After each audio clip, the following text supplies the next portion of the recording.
Good evening and welcome to the July Council meeting. June Council meeting, not quite July yet. I would like to begin with this meeting with acknowledging the traditional owners of this land we're on here today, and I would also like to pay my respects to elders both past, present and emerging. Declaration of webcasting. I inform all those in attendance at this meeting that the meeting is being webcast and that those in attendance should refrain from making any defamatory statements concerning any person, councillor, employee, and refrain from discussing those matters subject to closed council proceedings as indicated in clause 14.1, the Code of Meeting Practice. Welcome to tonight's meeting. Could I have apologies, please? Any apologies this evening? Yes, an apology from Councillor Coleman. Thank you, Councillor Leslie. Councillor Goodwin, I think Councillor Goodwin was an apology. He applied for leave of absence. All right. Could I have somebody please move we accept those apologies? Thank you, Councillor Goodsell and Councillor Price. All those in favour say aye. Thank you. Declarations of interest this evening. Are there any declarations of interest? Confirmation of the previous minutes. Could I have somebody please confirm the minutes are correct? Thank you, Councillor Bryce. Have a seconder. Thank you. Councillor McGee. All those in favour say aye. Thank you. Commemorations and announcements. Do we have any commemorations and announcements? Public forum this evening.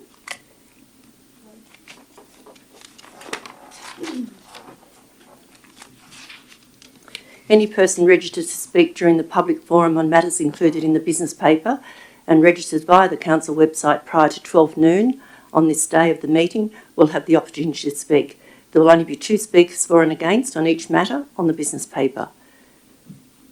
Public forum will be allocated half an hour in total, with each speaker having 3 minutes to speak. Speakers not registered in public forum will have the opportunity to speak on matters on the business paper if time permits. I thought the Merrill minute was done first. No, okay. So our first person that was nominated to speak this evening, Kathy McNamara. I'm going to read that out. Ross Gurney will read Kathy McNamara's submission out. Thank you. Good evening, Mayor, General Manager, councillors and members of the public. So this is with regard to item 10.3.6 on the agenda, future use of 45 Petra Avenue, Clarence. Firstly, my apologies for not being able to attend in person tonight, and thank you for reading my address to council. I am watching via live stream. My name is Kathy McNamara, and I have been a resident of Clarence for over 20 years. And I am a member of ABCD Incorporated, the Association of Bell, Clarence and Dargan. The revitalisation of our community hall has been the dream of so many residents for such a long time, even before our communities were devastated by the Gospers mountain bushfire in December 2019. To have then lost the building in the fire was another blow. I recall approximately 20 years ago, when council thought of selling the land at 45 Petra, that it was identified that a community gathering space in Clarence, Dargan, Bell was needed, and that it should not be the fire shed. And here we are, finally achieving this.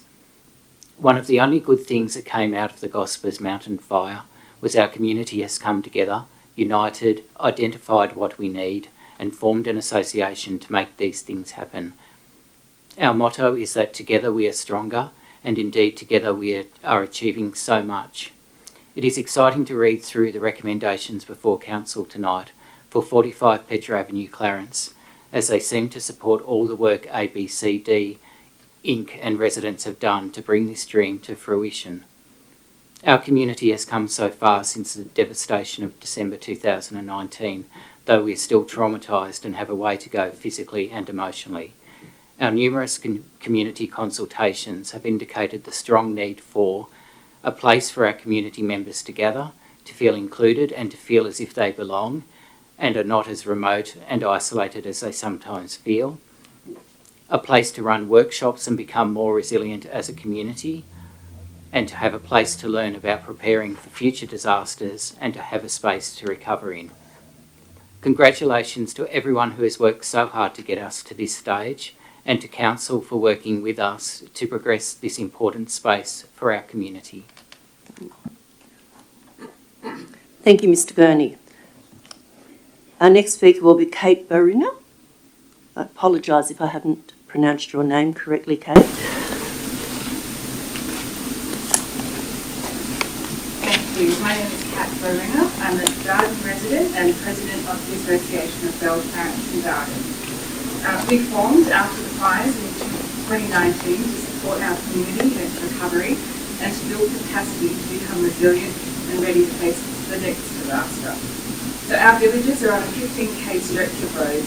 We cross 2 LGAs and we're home to about 350k people.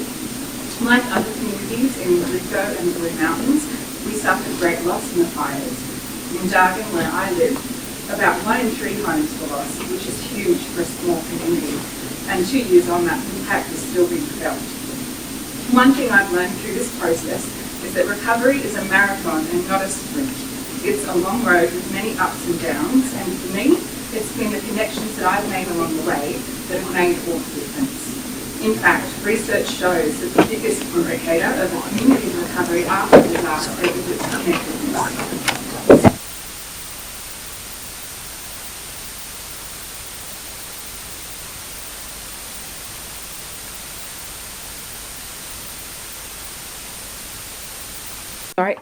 Firsthand, that in times of hardship and disaster, your neighbours and your friends are some of the most important supports that you have.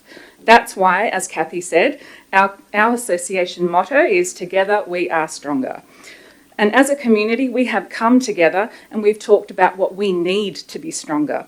And something that comes up time and time again is a place, just a place for us to meet, because we currently don't have that place, having lost our hall in the fires. Having a warm place to meet with 4 walls and a roof may seem like a simple thing, however, it shouldn't be underestimated. I've heard long-term residents speak fondly of the old community hall in Clarence. It's a place where their kids played, where they socialised with their neighbours, and now they tell me that this connection is missed. I've talked with residents who've lost their homes in the fire and have since moved away, and they now feel disconnected from our community. And they look forward to when a new hall is built so that they can come and volunteer their time and reconnect. So building on the work of many before us, because it has been years, our community group took on the task of funding to rebuild our hall. And there's been a lot of persistence and many volunteer hours involved, and we've finally secured funding, and that's thanks to local and international Rotary clubs. When we announced this success recently to our community, the reaction was overwhelming. There was a feeling of hope. Our community is now full of ideas and energy for this project. Our vision for the hall is not only for a place to meet and connect, but also somewhere to hold workshops in preparedness. It's an economic enterprise so we can become more sustainable, and a place to come after disasters such as storms and bushfires. So it will have backup power, cooking facilities, emergency food stock, and a satellite phone. But mostly, it is about a place to come together and get to know your neighbours, and that value shouldn't be underestimated. So I'm here tonight to thank my community and my fellow committee members for the many years of hard work that got us to this point, and also to thank Council for supporting us to progress this project, and for the recommendation put forth tonight that 45 Petra Avenue, Clarence, be used as a community facility, because it's together that we can build stronger and more resilient communities. Thank you, Kat. Susan Alexander.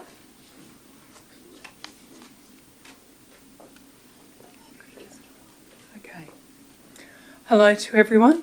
I think a lot of you know who I am. There's only a couple that I've not met before, and the council, you've had lots of emails from me. I am here today as a person that on the 21st of December, my husband and my daughter and I, we lost our home and everything that we had. I am now the secretary of the ABCD Inc. and also a coordinator for the Huff project, Heads Up for Fire. Why do we need a hall? Kat and Kathy have gone through all the other reasons. I just want to share with you what happened to us. So prior to the fires coming through, sorry, I don't have a lot of voice, so that's why I sound funny. Prior to the fires coming through, we had community meetings at the fire shed. It wasn't big enough. It wasn't enough. There were people out on the street, out on the car park, and they couldn't really get all the messages. Then our brigade was working every night on the fire for the last 2 weeks. So there wasn't people that could be at the shed to help with information. Then after the fire, that devastated us and all the people in our community. A week after the fire, so we lost our homes 4 days before Christmas. So you can imagine what that was like for all of us who lost and for those who were still struggling to have energy and water and stuff. We were told that we could go to an activation recovery centre where we would get some clothes, we would get some food, and we would get some support. This was 7 days after we lost everything. The day after the fire, I did go to Woolworths and buy Nick a toothbrush because he didn't have that, because he didn't put much in, because he just, you just don't think. Then, as the months went on, we never got a chance to get together. Now, you can't blame COVID for the first 3 months, because in that first 3 months, COVID hadn't really hit. So we could have got together, but the fire shed was somewhere that the brigade was broken, all of us were broken, so it was very triggering. So what we're looking for now is a place that in the future we can help to plan through ABCD Inc., through HUF, and then through better resourcing with all the community areas. So that's why this community hall is so important to our little community. We still feel forgotten, we still feel quite lost, and just as my last comment, today is, and Nick only just told me a little while ago, PTS Awareness Day. I can tell you that every day we're very aware that we suffer from PTSD. And these things that we do with our community make us stronger, because together we are stronger. So I thank you all for your time, and I hope that you all vote favourably for us. Thank you. Thank you, Susan. Holly Davenport, thank you.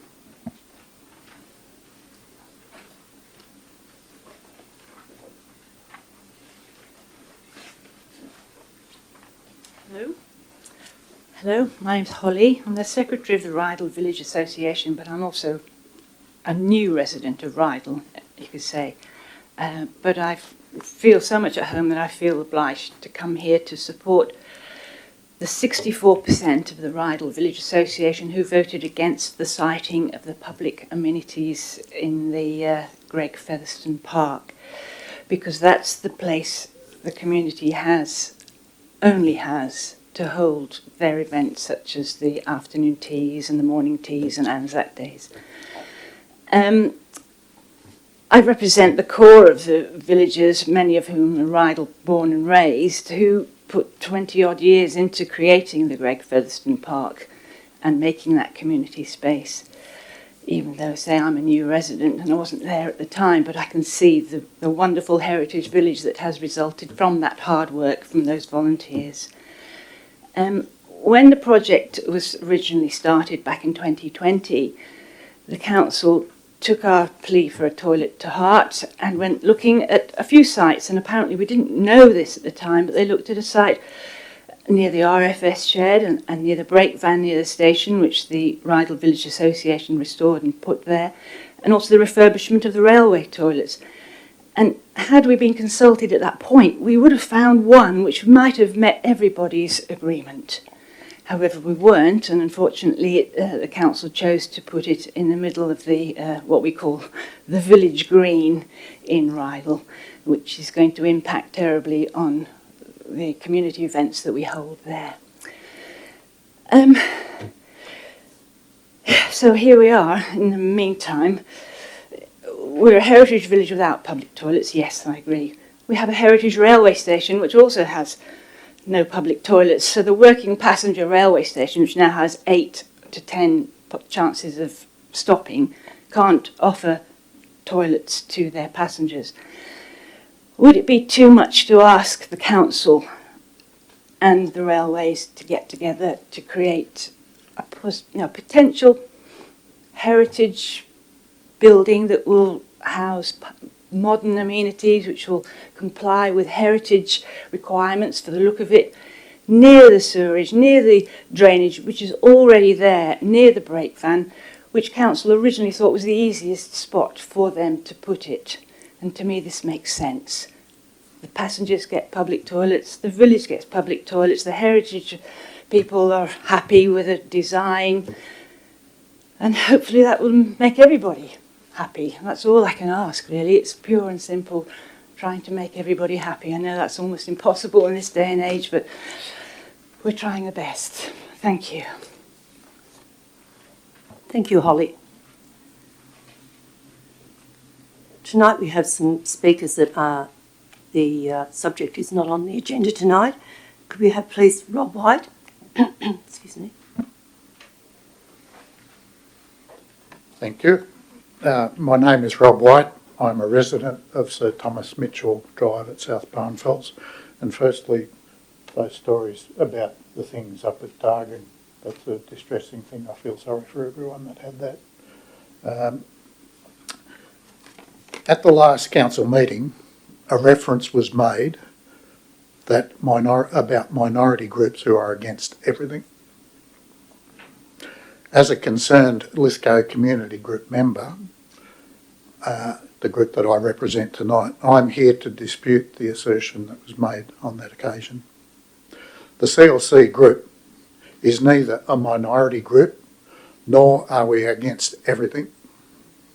The CLC group, to get it straight, is currently communicating with in excess of 1,700 individuals by email, and the related Facebook group that we formed less than 6 months ago now has over 1,000 members, which is quite in the public domain. On this basis, I believe that we are not a minority group, but are in fact a passionate majority group that reflects the predominant opinions of the community whom you represent. We seek developments in the Lithgow LGA that will drive the community forward. However, we do not accept the concept that all development is good development. Our group is currently resisting only one proposal, the Lake Lyell Pumped Hydro proposal. The group includes and has consulted with well-educated people with tertiary backgrounds who understand research and analysis.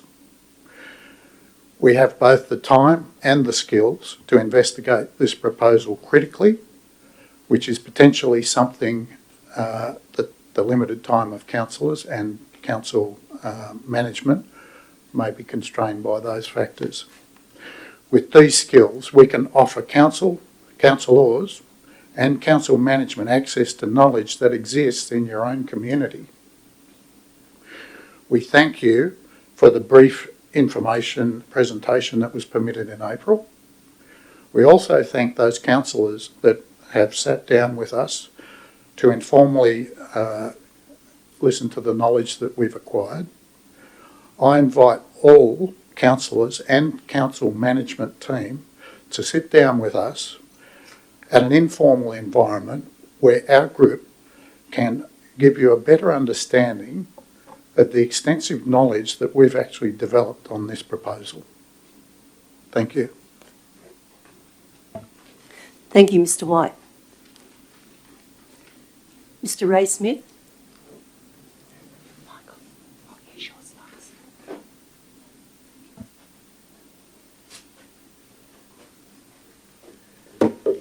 Well, I'm Ray Smith. I represent a similar thing to Rob, but what my issue is here is a proposed development application that's been put in regards to the boreholes on Mount Walker and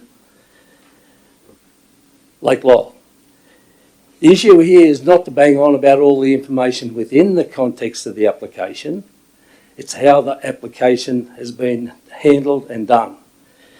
My view of the application is that it was done by people that was more in favour of the proponents. I'm going to suggest here now to council to all read this application. It is DA 070-22 and digest it, see what their opinions are of it, and I suggest to get independent groups and people, whether it be ecologists, various people, whatever it might be, to give their reasoning and what their views are. Because I believe this application doesn't stand up. It's very biased. So I believe this is going to be handled probably at another meeting, but I'm not attacking the issues within with the boring. I'm actually attacking the application. I think it's been handled unfairly. That's all I wish to say. Thank you, Mr. Smith. Reverend Mark Hurst, please.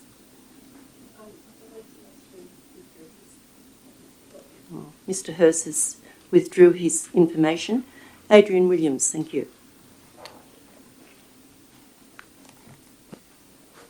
Thank you for allowing me the opportunity to come and address you guys again on another Aboriginal matter.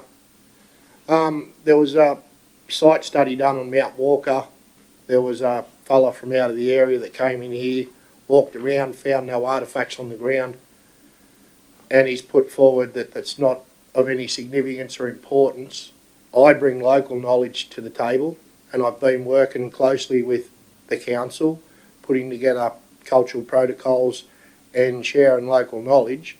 Mount Walker is a very significant mountain to my people. There are markers around the place that I'm prepared to show male members of the council, because it's related to men's business, to prove links to that mountain, and it's also referred to as Eagle Dreaming. There are eagles that reside there as well. And Councillor Leslie's just near his place, we've just uncovered another site that council's probably, I don't know whether the whole council's aware of, where the anti-aircraft gun emplacements are. So, heavily populated pre-settlement. And as we move forward with development, we're going to keep running into places that have significance to my people. And I'm just saying that there needs to be some local knowledge added to that development application, because it is important to my people. Thank you. Thank you, Mr. Williams.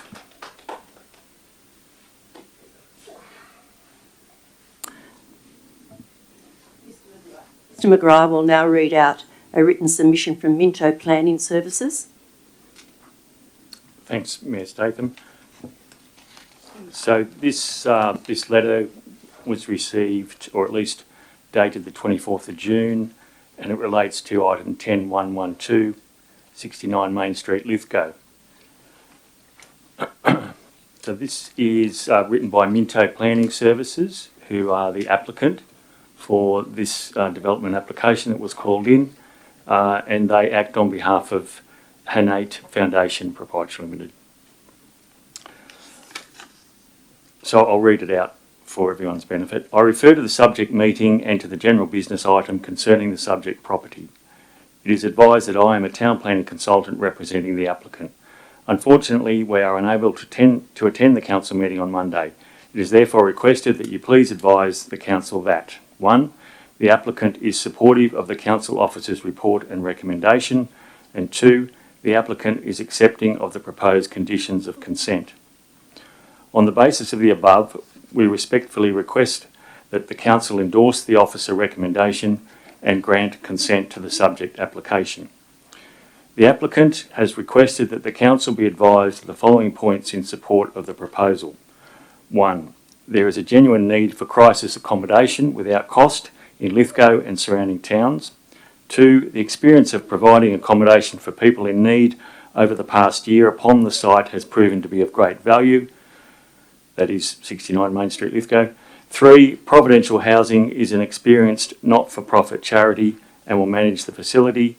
4. Hanate Foundation Limited is a private not-for-profit charity of the Gray family and will carry all costs of the renovations. 5. Hanate Foundation will focus the commercial tenancies on functions that will be of value for the tenants in the accommodation and the greater community of Lithgow.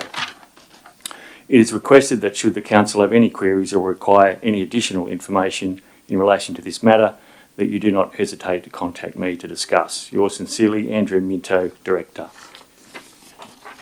Thank you, Mr McGrath. We'll now move on to the Merrill Minute. I have 2 Merrill Minutes this evening. It is with great sadness that I inform Council of the recent death of Mrs Sue Graves. Sue Graves had been a very positive and energetic citizen of the Lithgow community over many decades.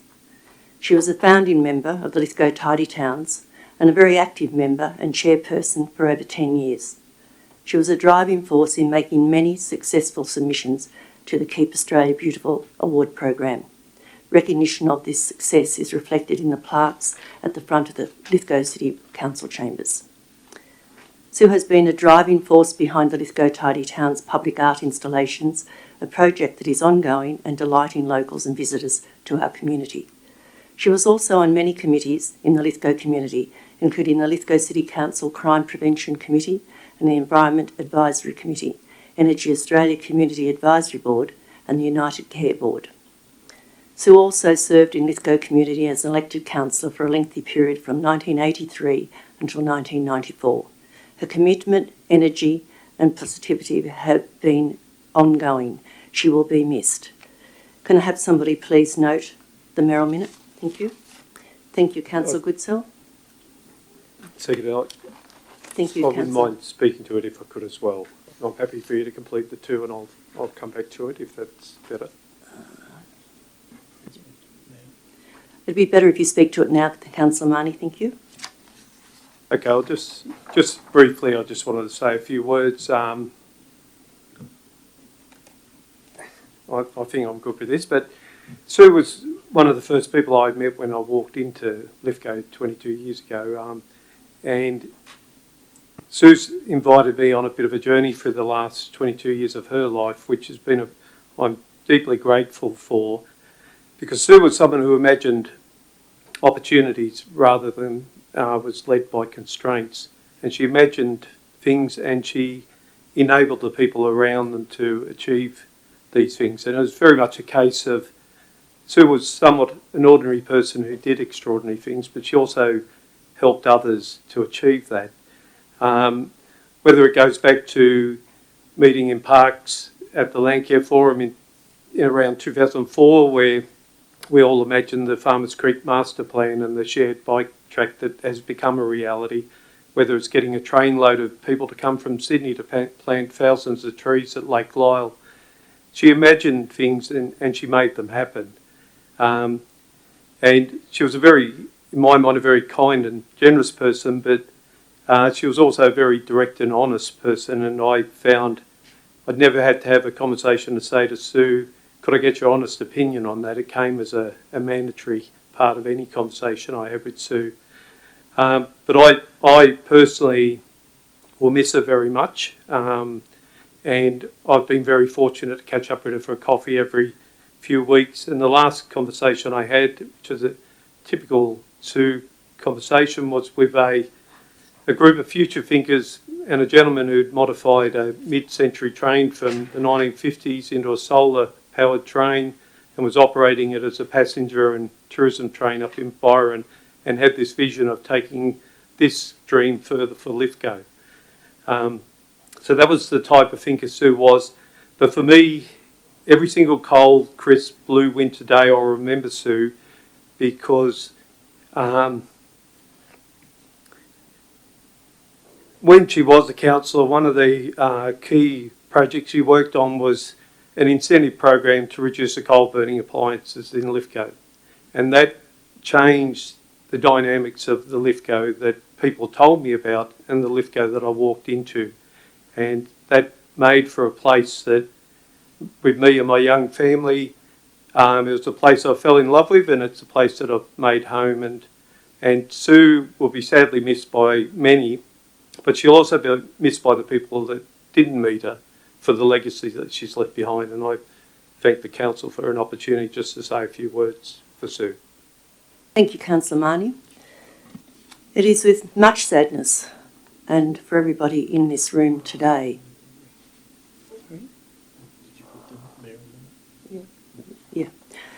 I would like to acknowledge and commemorate the recent tragic death of council employee Mr Jim Nichols, who was killed whilst riding his bike on the Great Western Highway on the 9th of June 2022. He was 67. Jim commenced work with council in November 1977 as a building inspector and worked continuously in a number of roles until his retirement as development manager nearly 43 years later in July 2020, returning to work to council 1 day a week, building inspections, and short time later. Jim witnessed many changes in the Lithgow community, the makeup of council staff and elected members, as well as the planning system. He worked very hard and had high standards. He was a man of strong principles and convictions and a strong sense of right and wrong, not afraid to tell it how he saw it. Old school, you might say. But he was also very modern in his attitudes. He was appalled by sexism and racism and by the way asylum seekers and the disadvantaged were often used for political advantage. He enjoyed being a mentor to young staff and was very loyal to them. If not disappointed when the success of his mentoring meant by inevitably left council for his career progression elsewhere, Jim was much loved in this place. He was a big part of the glue that keeps council together. He also made his mark on the Lithgow community. He played a big part in the redevelopment of the Union Theatre, the Crystal Theatre, the Meadowflat Hall and the Lithgow Library. Accessibility for people with a disability was a passion for him, and the installation of many fully accessible self-cleaning toilets around the LGA was his initiative. When council restored the Lithgow blast furnace site for public use in recent years, Jim was fond of recalling the story of how decades previously he had been directed by the then General Manager to bulldoze it down. Jim knew that even though blast furnace wasn't yet heritage listed, this wasn't right. He somehow never quite got to it. The General Manager left and the rest is history. Jim took up cycling in recent years, something that brought him much pleasure. In the past 2 years since his retirement, with more time on his hands, he rode hundreds of kilometres most weeks and was regularly seen around town. I know that the current and former staff and many members of the community he came in contact with are grieving after Jim's death. On behalf of council, I extend sincere condolences to them and to his 2 adult daughters, Lucy and Claire, and to his ex-wife, Rebecca Nichols. These sad circumstances remind me of the tremendous service that people in this council provide to the city's community, none more than Jim Nichols. Jim has been lost to us, but his fingerprints are all over this city in the most positive ways. I would like, just before I ask somebody to note that Merrill minute, that we just have a minute's silence in recognition of this amazing man who was here for several decades working at council. No, just sit on him.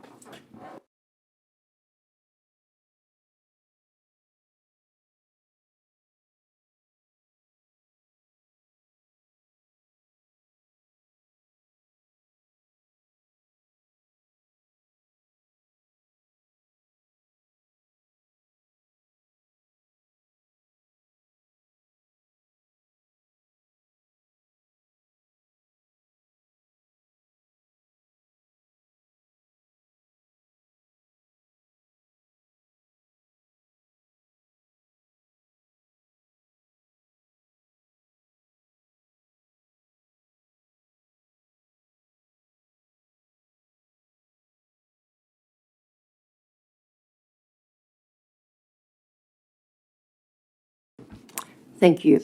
Could I have somebody please note the Merrill minute be accepted? Thank you, Councillor Bryce and Councillor Goodsell.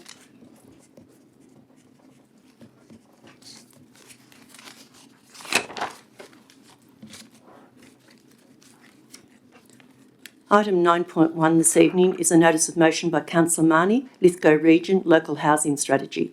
Thank you, Councillor Marnie. Thank you. Okay, so, all right. Basically, what I'm seeking to do with this motion is bring forward both an information session just to provide better understanding or more complete understanding of some of the challenges facing our community in securing affordable and appropriate housing and housing for specific needs. So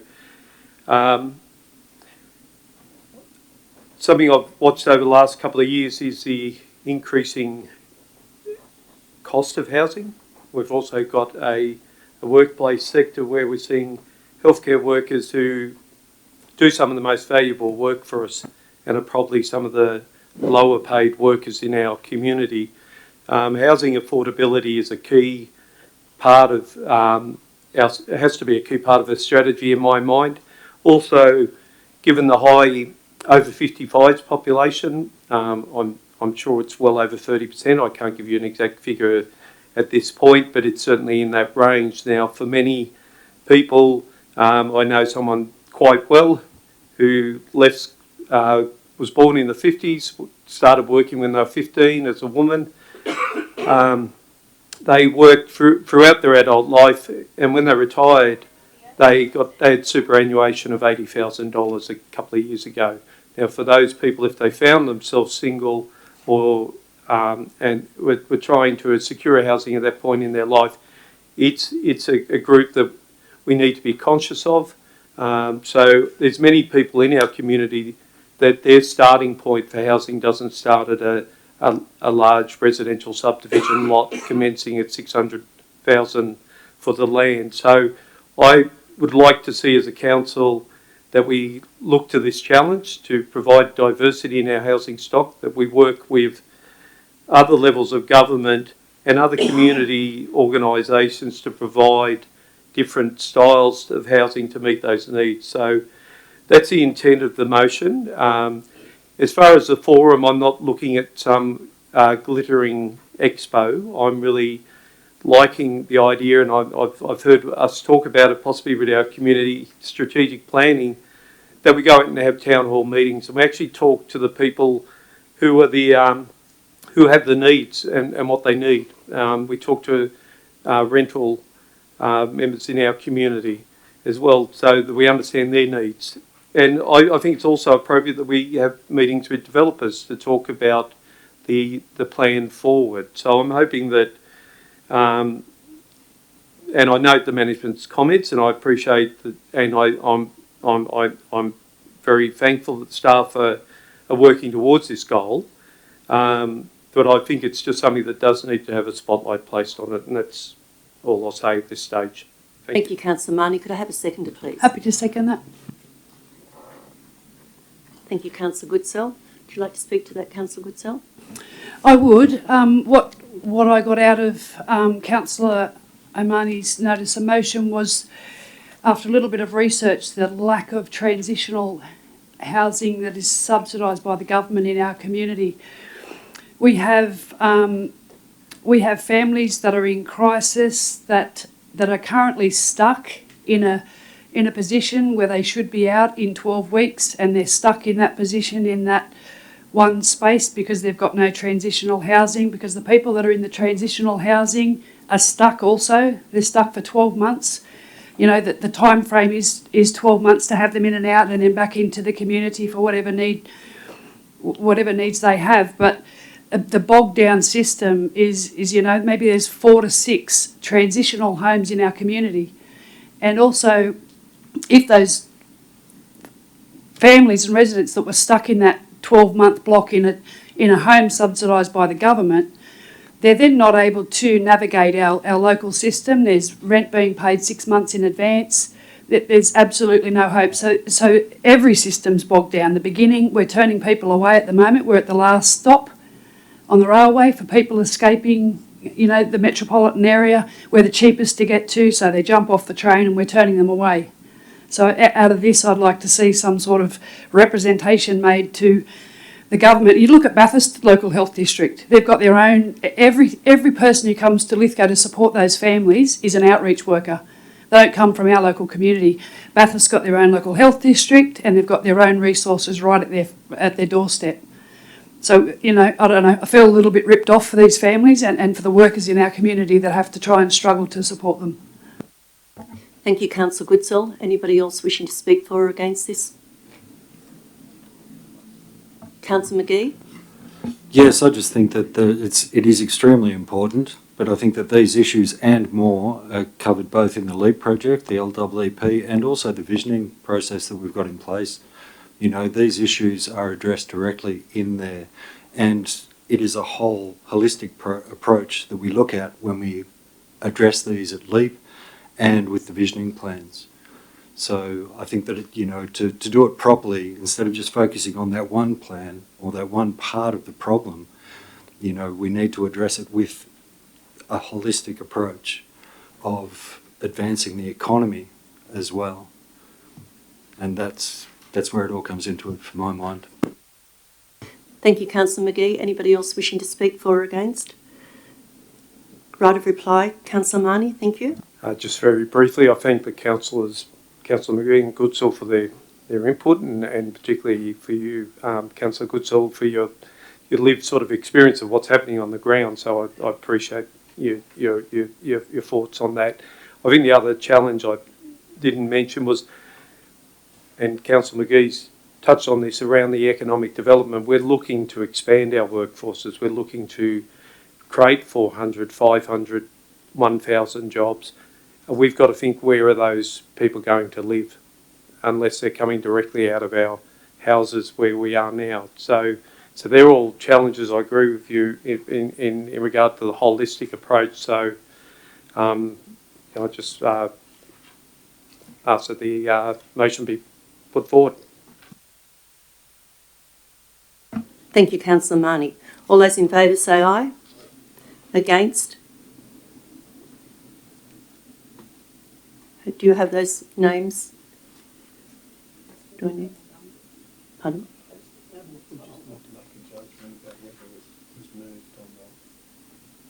If you can't make, you need to just make a judgment. We're not recording the names anymore, so we just need to make a judgment about whether the motion is passed or not. All right. Just go again. Yeah. All those in favour say aye. And against? So it's time you have to cast your vote. Very difficult tonight. Yes, I'd say I think there's more work to be done before we get to the stage of an information session, so I would vote against that. Thank you. Could I call a division on that? I will actually call a division myself, Councillor Leslie. Thank you. All those in favour say aye. So there's Councillor Marnie, Councillor Leslie, Councillor Goodsell. Against? Councillor O'Connor, Councillor Bryce, Councillor McGee and Councillor Statham. 10.1, People and Services Building and Development. Can I have somebody move this report, please? Happy to. Thank you, Councillor Bryce. Have a second to thank you. Councillor Goodsell. Councillor Bryce. Sorry. We recently all councillors were invited to an information session by the RVA at Rydal Union Church. It was on the 18th of the 6th. We were addressed by two representatives of the RVA on what their vision was. They stated they had a meeting, I can't remember which day it was, with the RVA, and from that they didn't get quite enough people, so they sent out a survey. The survey question was only one question, whether they wanted, if the toilets couldn't go where they wanted them to go, they would be them not have them at all, and they would use the showground toilets. I did ask the question if this was correct, is what they wanted. They stated yes. Mayor Statham did ask why the rest of the RVA weren't invited, and there was some issues around that, so we kept going. The issue was that the big events that are held at Rydal would be impeded by the toilets where they were, like the daffodils, but since then daffodils are now being held at the showground. The big morning tea this year was held at the pub due to the inclement weather, and they look like moving them to St Matthew's Church. I think that's the church, I'm not quite sure, that there's going to move to if there is weather. There was some other issues. There's 27 members of the RVA, but 33 people emailed, so I'm not sure how that works. Out of that 33, 22 people voted for this. Voted yes for not having the toilets at all if they couldn't have it where they wanted. there is, in the census, there's over 200 people living in Rydal, so I think the fact that the 27 people in the RVA really don't represent the total population of Rydal. If they were going to put that sort of question out, I think they should have gone out to the whole community. There's some other things, like they said the cranes. I've seen cranes lift higher than what those wires were, so it wasn't an issue. So I strongly believe that the toilets should go back where the council have found. There's been 10 years of negotiation, meetings and everything else. It's time to act. Okay? Thank you, Councillor Bryce. Councillor Goodsell. I looked at this very broadly and very holistically, and I did have some input from the Rydal Volunteer Association, and I understand their predicament, but I'd like to again second the recommendation as it is. I think by and large this facility is to service the community as a whole, and it will be a valuable asset moving forward right in the heart of the community for able and disabled members, particularly during large events. I believe that the positives far outweigh the negatives, and that all little communities in our local government area and their visitors right across are entitled to public facilities. Thank you, Councillor Goodsell. Anybody else wishing to speak for or against? Councillor Leslie? I'd like to move an amendment. That I move that Lithgow Council defer a decision on this issue and undertake a comprehensive survey of all residents within the Rydal area to determine exactly the community views on this issue. In speaking to it, Just get a seconder first, thank you, Councillor For the Leslie. purpose of debate, I'm going to second Councillor it. Marnie, you're going to second that? Thank you. Councillor in speaking to it, I've had emails both for and against this proposal, and it's been discussed within the Rydal community since the 2012-2016 council. Therefore, it's not a matter, in my mind, that needs to be decided tonight. It's not so urgent that a comprehensive survey can be undertaken, and of course, it's not expensive to do that. I'm thinking, we're wanting to build a toilet that's going to cost a couple of $100,000. Well, I'm suggesting that we send a letter to every one of the 200 or so people who live within the Rydal vicinity and ask them what their views are. Let's get it accurate. Let's get an accurate position. Well, that's $210. In terms of stamps, and we'll get a proper understanding of what it is. We'll know, just exactly where the numbers are and what the views are. It should be an open survey asking for opinions so that we can properly get an understanding of the community. And let's do that, and we get it sorted, with the community support, because I believe that the Rydal Village Association would accept a result that is clearly determined as the voice of the people who live at Rydal. Thank you, Councillor Leslie. Councillor Marnie? No, I won't speak to it. All right. Anybody else wishing to speak for or against? Any dissent? I'll put the amendment. Thank you. All those in favour of the amendment? Against? The amendment is lost. We'll go back to the motion. Thank you. Any other speakers for the motion? Thank you. Councillor McGee? Yes, I'd like to speak to it. I've heard about this for years, and to the best of my knowledge, there has been extensive consultation on this from everything that I've heard, and 10 years in the making. I think it is time that we make a decision and that something is done. Thank you, Councillor McGee. Anybody else wishing to speak to it? I'll put the motion. All those. I'd like to speak against it. You've already spoken, Councillor. No, I put my hand Oh, up okay. and I chose not to So speak Marnie? to the amendment. What I'm seeing tonight is the tale of two towns. We've got two communities coming here tonight, two small communities with ideas for their locations, and we're seeing council on one side of the ledger do a tremendous job. Very responsive to the community, involve the community in their planning. They come up with a desire that is both appropriate for the council and the community and meets both parties' needs. What I see on the other side of the ledger is an 8-year conversation. Now I'm concerned, what were we talking about for 8 years? If we ended up, from what I understand, landing within about 20 metres of a resolution, and we seemed unable to get there. Now I haven't been part of the Ryder Village conversation from year one.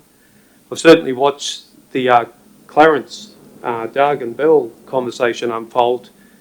I think there's some lessons in both of those pathways tonight, and I'm afraid I can't support the motion. I think it's important that small communities are seen and heard and are part of their decision making through their village improvement plans.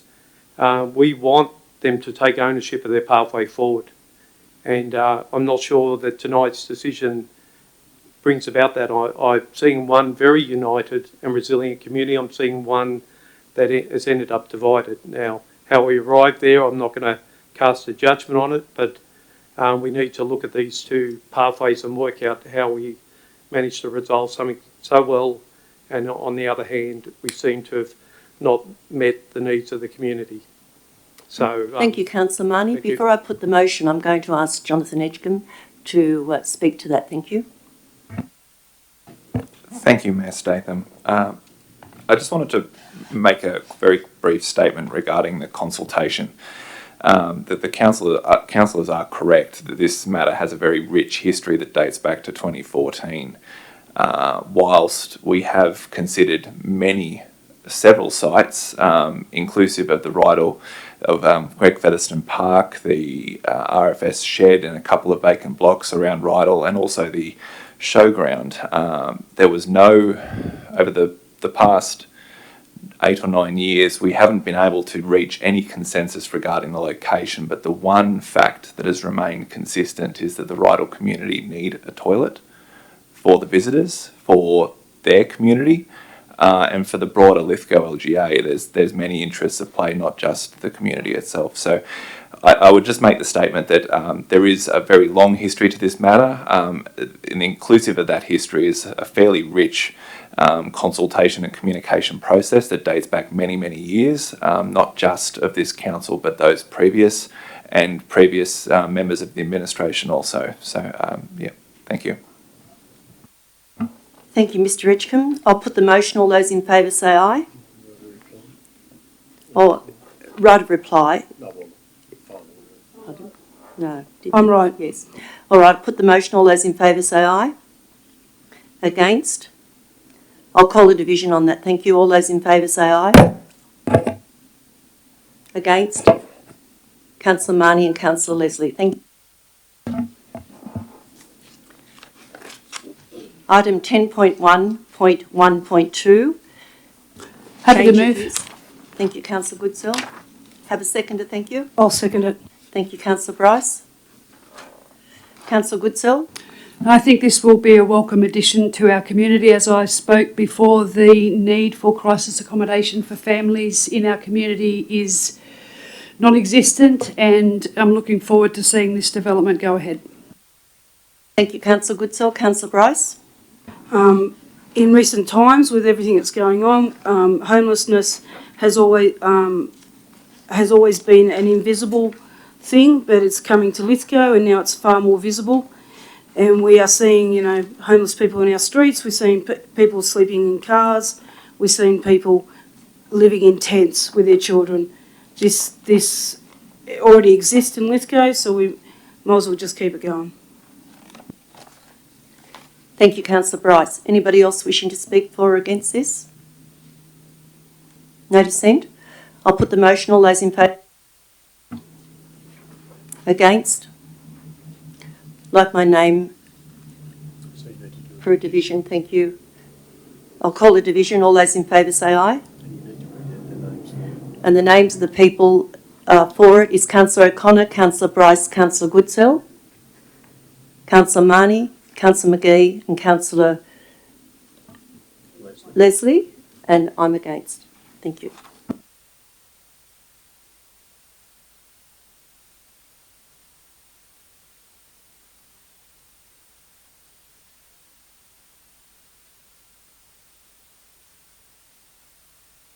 Ten point 1.2 People and Services General Reports, Nominations and Council Committees.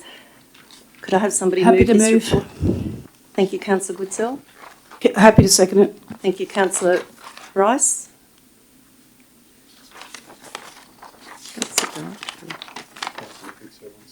Yes, would you like to speak to that, Councillor Goodsell? No, I would not. Councillor Bryce? Pretty much the same. All right. Any dissent? I'll put the motion. All those in favour? Just a comment. Just confirming that those vacancies will be re-advertised where they exist. They have been. Okay, Yes. thank you. Thank you, Councillor Marnie. Yes, I'll put the motion. All those in favour say aye. Against, carried. Thank you. 10.1.2.2 IPNR Exhibition Outcomes and Adoption of Documents. Can I have somebody please move this report? Councillor O'Connor, thank you. Have a seconder, thank you. Councillor McGee, thank you. Would you like to speak to that, Councillor O'Connor? No, just go with the policy implications, whatever. Thank you. Councillor McGee? Any dissent tonight? Thank you. All those in favour, say aye. Against? Carried. Thank you. 10.2. We're up to 10.2.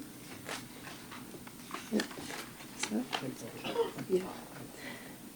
10.2 Wastewater and Wastewater Reports, the Clarence to Allerowang Pipeline. Could I have somebody please move this report? Happy to move. Councillor O'Connor. Have a seconder, please. Councillor Goodsell. Councillor O'Connor, would you like to speak to that? Yes, just to go with the recommendation, accept the funding and get on with the job. Thank you, Councillor O'Connor. Councillor Goodsell. Just briefly, yeah, it's a great start. Well done to Mr. Trapp and his team. I think it's a $45 million project, so we're well on the way to starting. Thank you, Councillor Goodsell. Anybody else wishing to speak? I'll put the Just a Councillor Marnie. Yeah, look, a good report, and thank you. Just the report doesn't expand on the beneficiaries of this. Would you, through the Mayor, could I ask what the benefits of the project is to the people of Wallerawang? Speak to that, Matt. Through you, Mayor. So I'll just clarify that. You're asking about the benefits to just the community out at Wank. So this project's about moving treated water down into Lithgow and then through, as a whole, through Lithgow to a proposed new treatment plant out at Wallerawang. The whole idea of that project is we've got ageing infrastructure in a water treatment plant that's going to be essentially past its use by date and past its capacity in about 2028. So we're getting the planning process started and rolling now, so we're ready to go for that going forward. For the wider community, I suppose that's the benefit of doing this project now, is we have those plans in place for the uptake of key infrastructure, so a new plant, new potable water service delivery, and that'll be for the whole LGA, not just Wallerawang. Thank you, Mr. Trapp. Thank you, Councillor Marnie. Councillor O'Connor, right of reply? No, I'll thank put you. the motion. All those in favour say aye. Thank you, unanimous. Thank you. 10.3 Finance and Assets Report. Notice to retire statewide mutual. Can I have somebody move that, please? I'll move it. Councillor McGee, I think, got him first, and I think Councillor Bryce or Councillor Marnie. I'm not sure who seconded that. Yes, good. Councillor McGee, would you like to speak to that? No, I'm just happy to go with the recommendation that the general manager give them 12 months' notice and seek out someone else. Yeah. Thank you, Councillor McGee. Councillor Marnie? No? Anybody else wishing to speak? Any dissent? Right of reply, Councillor McGee? I'll put the motion. All those in favour say aye. Against? Carried. Thank you. Unanimous. 10.3.2, tenders for provision of legal services. Could I have somebody please move that? Happy to move. Thank you, Councillor Goodsell. Happy to second. Thank you, Councillor Bryce. Councillor Goodsell, would you like to speak to that? Not particularly. Yes, Councillor Bryce? Just go with the recommendation. All right, thank you. Anybody else wishing to speak? Yeah, I have a question, if I may. Councillor, yes, Councillor Leslie. Sorry, thank you. The council requires at times different legal services, and this group of lawyers and solicitors we have here would provide different expertise. Who is it that, or how will you determine which particular set of legal representatives that you might take on individual cases? Just some sort of ballpark idea. Mr Gurney will address that question. Thank you, Councillor Leslie. Through you, Madam Mayor. There's only certain staff at council who have authority to engage legal service providers. So when the provided council endorses the recommendation, provided the list is approved, we would then give a definition of the type of legal advice they provide. But they've all been assessed as of a really high standard and with a strong depth of knowledge in all areas of local government. Thank you, Mr Gurney. Anybody else wishing to speak? Councillor Goodsell, right of reply? No? I'll put the motion. All those in favour say aye. Unanimous, thank you.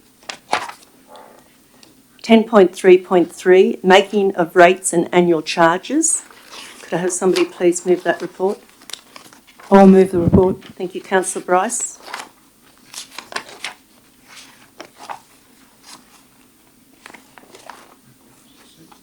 Have a seconder, thank you. Thank you, Councillor Leslie. Councillor Bryce. I just want to go with the recommendation. Thank you. Councillor Leslie. No, I'm happy with the recommendation. So you're against the recommendation, Councillor Leslie?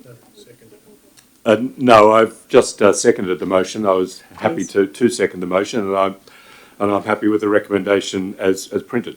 Oh, sorry. Okay, thank you. Councillor Bryce, would you like to speak to that? No, I'll just... No. Anybody else wishing to speak for or against? I'll put the motion. All those in favour say aye. Against? Carried. Thank you.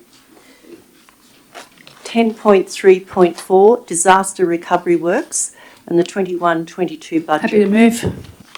Thank you, Councillor Goodsell. Happy to second. Thank you, Councillor Bryce. Councillor Goodsell. No, Mayor Statham is just noting the Mayor's approval of the budget allocations for the natural disaster recovery work. Thank you. Councillor Bryce. Nothing to add to that. All right. Any dissent? I'll put the motion. All those in favour say aye. Unanimous, thank you. Transfer of lands, New South Wales National Parks and Wildlife, 10.3.5. I'll move that. Thank you, Councillor Bryce. Councillor O'Connor, second that. Thank you. Councillor Bryce, would you like to speak to that? Yes, these are two sites of two dams. They're just a liability to the council and they're better off to transfer them to the national parks. Councillor O'Connor? Just agree with what Councillor Bryce said. Transfer them. Thank you, Councillor O'Connor. Anybody else wishing to speak to that? Any dissent? I'll put the motion. All those in favour say aye.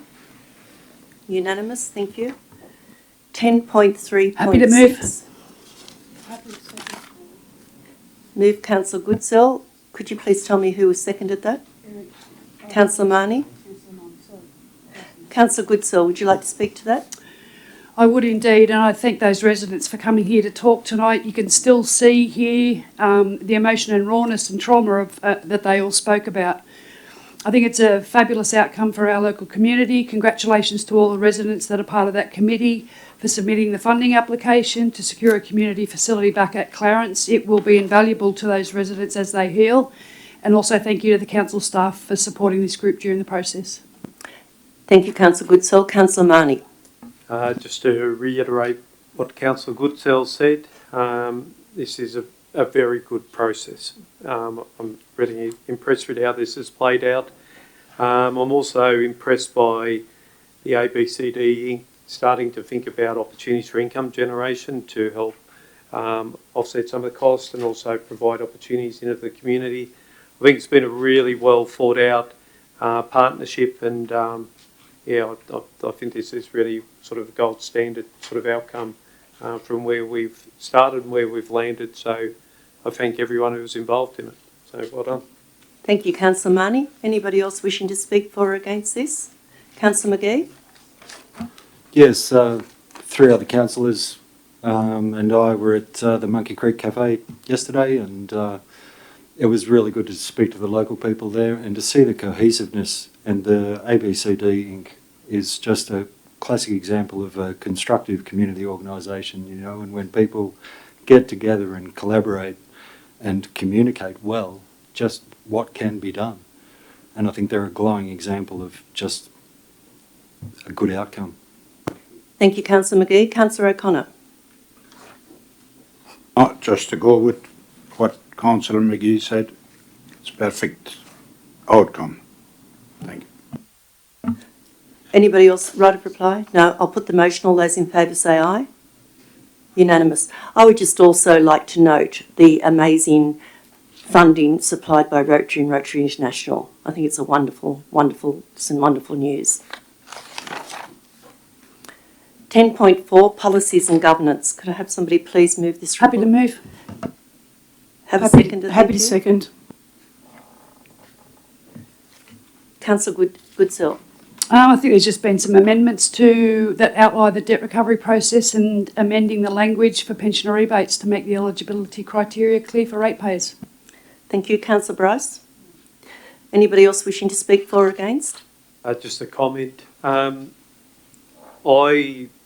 personally would prefer to see both the policies go out for comment. I'm recognising we don't get a lot of commentary, but it gives an opportunity to publicise the pension rebate policy. So I'm not necessarily seeing that we'll get a lot of commentary on it, but it's a way of putting it out there and making people aware of it. So that's the only comment I'd make on it. Thank you, Councillor Marnie. Anybody else wishing to speak for or against? Councillor Goodsell, right of reply. I'll put the motion. All those in favour say aye. Unanimous. Thank you. 10.4.2, councillor expenses and facilities. Could I have somebody move that, please? Well, I will. Councillor Leslie, have a seconder. Thank you. Yes. Councillor Goodsell. Councillor Leslie. No, I don't wish to speak to it, but I was happy to move it. Anybody else wishing to speak to that? Councillor Goodsell? No, I'll put the motion. All those in favour say aye. Against? Carried. Unanimous. Thank you.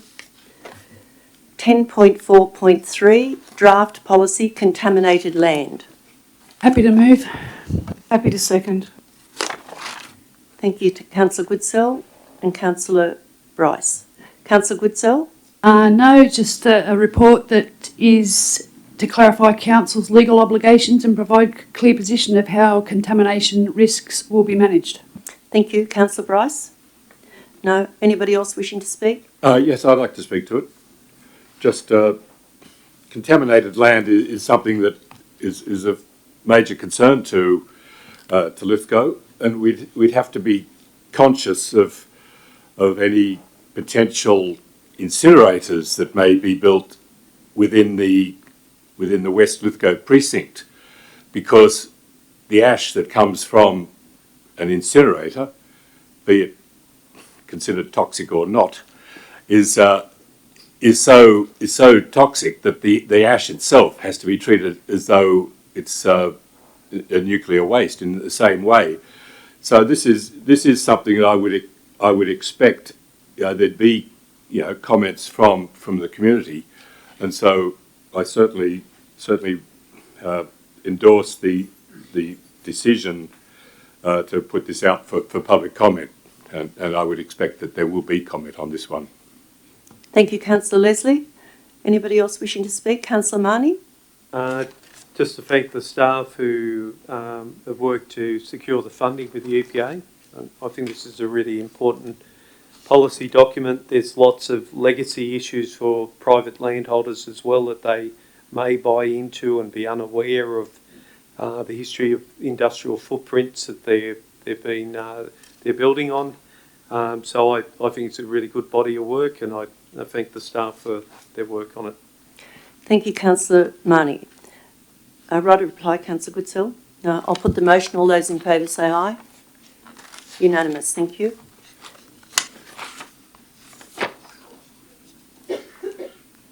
(11.1) Economic Development Committee meeting, the 17th of May 2022. Could I have somebody move that recommendation? Thank you, to note it. Happy to. Have a second to thank you. I'll second it. Councillor Goodsell, would you like to speak to that? No. Is there any dissent on this? I'll put the motion. All those in favour say aye. Unanimous. Thank you. Finance Committee meeting minutes, the 8th of June 2022. Could I have somebody please move this that attended the finance Happy to meeting? move. Happy to second. Councillor Goodsell? No. Any dissent? No. I'll put the motion. All those in favour say aye. Unanimous. Thank you. 11.3 TALC Committee minutes. Somebody wishing to move that was present? Thank you. Yes, I'll move the minutes, and I'm happy to answer any questions if anyone has them on the issues that were raised at the meeting. Thank you, Councillor Leslie. I'll second those. Thank you, Councillor Bryce. Councillor Bryce, would you like to... Sorry, Councillor Leslie, would you like to speak to that? No, I don't wish to speak to it, but if anyone has any questions about why particular motions were moved and carried, or moved and not and asked for and not supported, I'd be happy to give the reasons that were put forward at the meeting. Thank you, Councillor Leslie. Councillor Bryce? I've got a question. Item 6.1, just in relation to Canimbla Drive and Megalong Place, Canimbla. There was a request for that to speed to be reduced in what is essentially two dead-end sections of road in the Mount Canimbla area. And also in regard to wildlife signage, which was deemed unnecessary, but it was only very recently that a car hit a wombat with 3 children in it. It rolled in that immediate sort of location further up Cox's Road. Increasingly, we're asking and inviting people who don't have the situational awareness of driving at dusk in bushland and farmland settings to come into the 7 valleys. And I think where we do see hotspots or we're getting community requests, I'd like us to consider those. I know in Tasmania, in certain conservation areas, this may be something they look at in the Walgan, they'll have a dusk to dawn speed limit, which stops people obviously injuring wildlife, but also injuring themselves and damaging their vehicles. So I'd ask if, I appreciate the committee's made their decision, but I feel that this is an ongoing issue, particularly in some of those rural bushland valleys, in the Capity, the Walgan and the Canimbla and lower sections of the Hartley. So that's, I suppose, a statement and a question, Councillor Leslie, why that decision came up with that. Yeah. Thank you, Mayor Statham. The idea of actually making speed limits in the rural areas and reducing them would be setting a precedent that every local community where there's some houses would be wanting a similar reduction. It was also felt, and I agreed with that. I thought that the limit was right.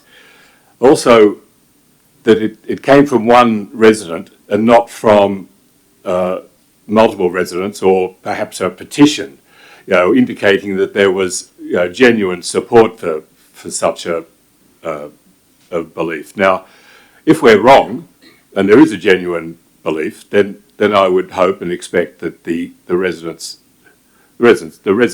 clearly has already been advised of the result, and that they would let the council know that they're disappointed with the result, and it's not just an individual family, that it's a broader belief that the 80km/h limit is too high. As for the wildlife zones, where do you stop? I mean, it is a rural area. You have to accept that there will be wildlife on it, and it wouldn't matter whether you're coming from Potts Point or from or the other side of the Great Western Highway there. It's clearly a rural area, and clearly you should be cognizant of that. And I think the two decisions were right. And I'm not sure that we want a whole series, personally, that we want a whole series of signs around telling most people what they already know, that they are in a wildlife area. And hence I was happy with the recommendation was put forward by the council staff, and I'm happy to support it now. Thank you, Councillor Leslie. You're happy with that, Councillor Marnie? Thank you. Any other debate? Councillor McGee? I'd just like to congratulate TALC on the commencement of the investigation into the bus stop on Sunny Corner Road from the notice of motion that I put in. And I have spoken to people that have received correspondence, and I know that they've responded. So I think it's a good start, and just very, very glad to see it happening. Thank you, Councillor McGee. Would you like a right of reply, Councillor Leslie? I think that comment should actually be, congratulating TALC actually should be directed at Jonathan, Mr. Edgecombe, and his staff. Thank you, Councillor Leslie. Are you happy if I put the motion? Yes, I'll put the motion. All those in favour say aye. Unanimous, thank you. Just before we move on to matters of great urgency, I would like to put my mayoral minute, the one about Mrs Sue Graves. Could I have somebody please acknowledge that? Thank you, Councillor Goodsilk. Thank you, Councillor Marnie. All those in favour say aye. And also I'll put my mayoral minute with Vale, Mr Jim Nichols. Thank you, Councillor Marnie and Councillor Goodsilk. All those in favour say aye. Thank you. We're going to move into matters of great urgency. Would any councillor have any matters of great urgency this evening? I do. Oh, sorry. Councillor Bryce? Can I pick up my phone? Can I just, it's on the phone, sorry. So hang on, there's a large tree that has quite a large dead branch hanging over on the road at Glen Alice. I'm just trying to find. It is near the property called Mount Marsden, near the council roadside drop point for roadwork material. I've got a tree and it's hanging over the whole road, and I've got a photo of it. I think that is quite dangerous, and if it falls on moving some cars and stuff, it could cause some serious damage. And also, even if there's no cars, it will actually block the whole road. So I can send that photo to whoever needs it and information. Thank you. That would need to be sent to to Jonathan Edgecombe, Mr Edgecombe, and I will accept that if that is the case, that branch is completely over the road. Thank you. I'd just like to make a comment. Just a point of clarification on that. Sorry, I missed that, Councillor. I just want a clarification. I understand the urgency, but would this be something that comes through to the staff in the morning as an email rather than it being a matter that's voted on in the council? Just one moment, please, Councillor Marnie. Yes. Mr Edgecombe will make a comment on that. Thank you. Yes, thank you, Mayor Statham, and through you. If I could just encourage all councillors, if they hear of matters of urgency like the one you just raised, please bring it to my attention as soon as possible. We don't need to wait for a council meeting to deal with these sorts of things. We assess those sorts of matters promptly, usually same day, and we can take immediate action if required. So those sorts of things just directly through to me is more than fine. Only got it yesterday afternoon. Yep, thank you. Right, thank you, Mr. Edgecombe. Just to make a remark in, I guess, urgent matters with council, over the last few months with our disasters with flooding and excessive rain and the damage that has been incurred, council staff have been working extremely hard. They've been working with, the directors and the executive team, but we have got now 15 odd contractors and local people out on the ground working with really matters of great urgency where people can't get out of their driveways. There's been a lot of flooding issues. So I just want the public to know that the council staff are absolutely working diligently to move through our local government area from Hartley to Meadow Flat, from Glen Alice to out near Jenolan Caves. So it's been a real task, but I think we're starting to see a light at the end of the tunnel. Thank you.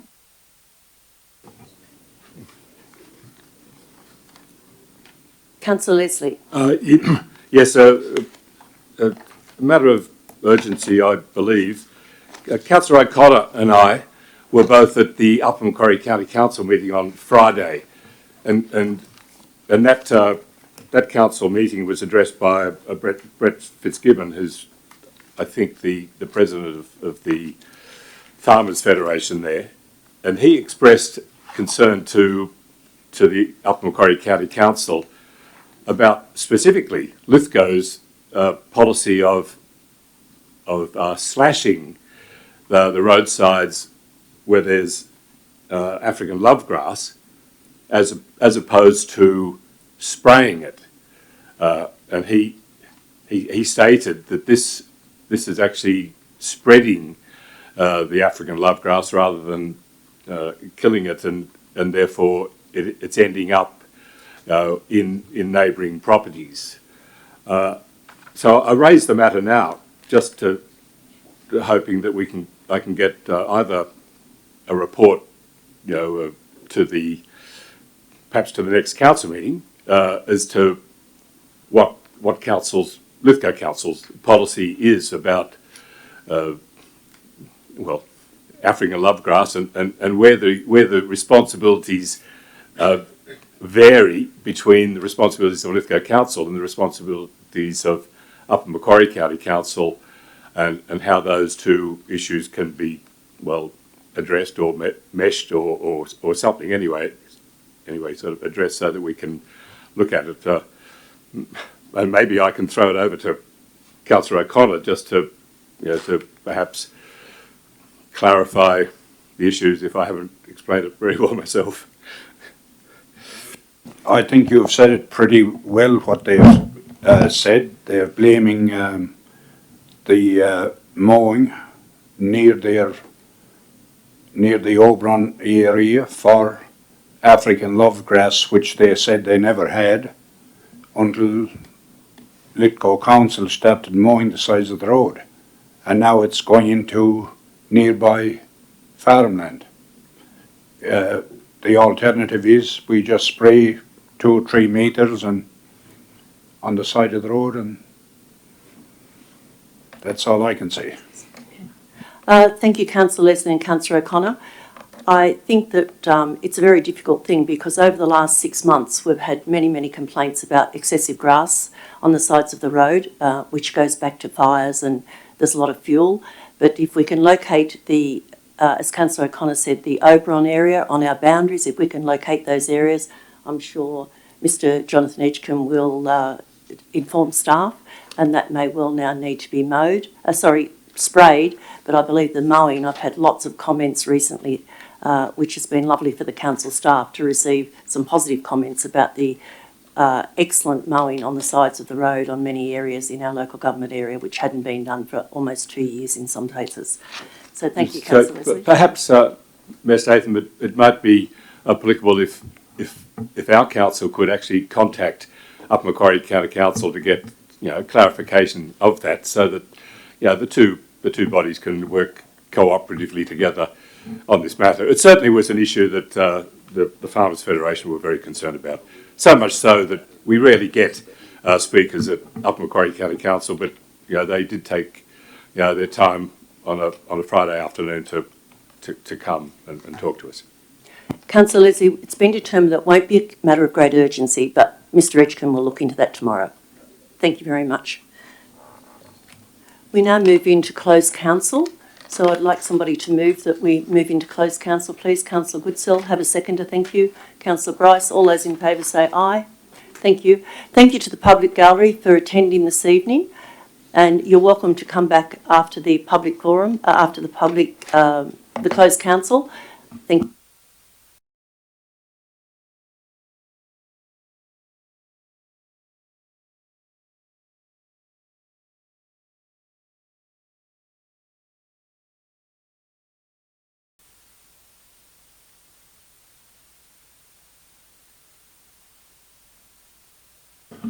Mayor, and for the public record, if I could just confirm that in the closed session of Council resolved that number one, Council agreed to vary the waste services contract between JR and EG Richards Proprietary Limited and Lithgow Council to include a new recyclable supply agreement with Visy Recycling commencing 1 July 2022 and ending 3 November 2023.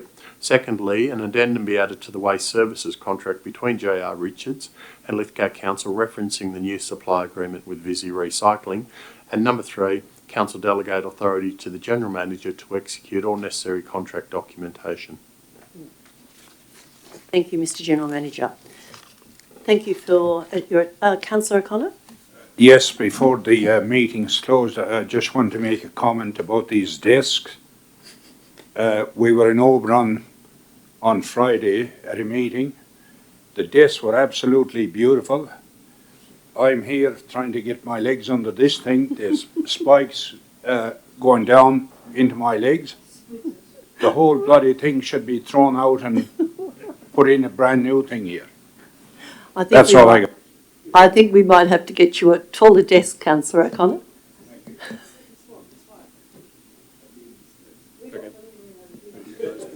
Right. All right, councillors, please. I will... 6'3", you're probably 6'5", Councillor O'Connor. All right, I'll close the meeting tonight at 8:40. That's very good. Well done, and thank you to the staff and the General Manager, and thank you, councillors. Thank you to the public gallery.